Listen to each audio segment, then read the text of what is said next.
Hello dear travelers, you can call me Mimic.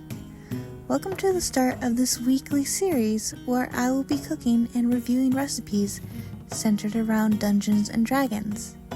To start this journey, I will be cooking Arkhan the Cruel's flame-roasted Halfling chili from the Hero's Feast Cookbook. To get started, get out a small bowl and mix together 1.5 tablespoons of unsweetened cocoa powder, 1.5 tablespoons of chili powder, 1.25 teaspoons of cinnamon, 1.5 teaspoons of oregano, 3/4 teaspoon cumin, 1/2 teaspoon of allspice, 1/4 teaspoon cloves, 1/4 teaspoon of cayenne, and 1/2 teaspoon of both salt and pepper. Next, I'm going to chop up 1 yellow onion for later.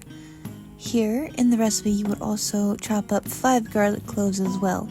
But since I have a vulnerability to garlic, I will not be adding it to this dish. Once you have all these cut up, set them to the side.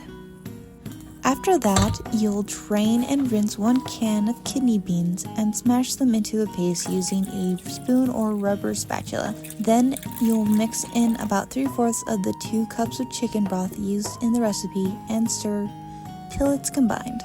You can also use a food processor for this part. Set the mixture to the side and then get a Dutch oven, turn the burner to medium heat, and fry 4 slices of bacon, turning them over when necessary, until they are well rendered and lightly browned. This can take about 13 minutes. After that, set the bacon on paper towels to drain, chop, and save it for later. Keep the pot on medium heat and add the chopped up onions and a pinch of salt to the rendered bacon fat, and cook this till they are softened for about 4 minutes. Here is where you would add the garlic if used and the spice mixture. Stir constantly until it becomes fragrant for about another minute. Add the remaining 1 1/4 cups of broth and bring to a simmer, stirring and scraping the bottom of the pot to loosen and dissolve any browned bits.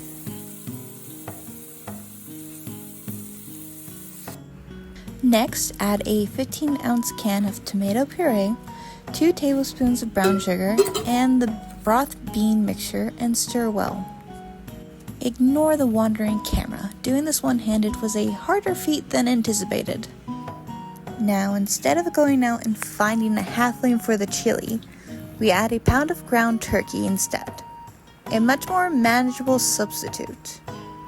Break into smaller chunks with your spoon, and then add the second can of kidney beans, rinsed and drained.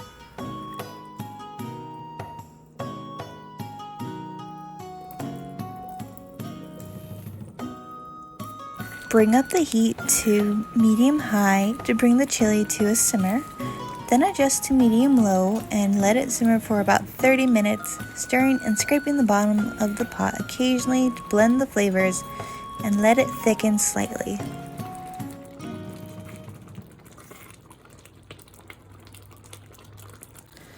Finally, we add 1 teaspoon of vinegar and the chopped up bacon and stir them in.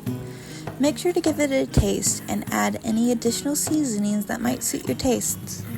I topped mine off with some nice shredded cheese, and this was one of the best chilies I have tried. The cayenne gave it a good kick of heat that I loved, and there was a hint of sweetness from the cocoa that didn't overwhelm the other flavors but complemented them. I would highly recommend that you give this a try. That's it for this week's recipe. I will see you guys next week for a new one. Safe travels. Bye.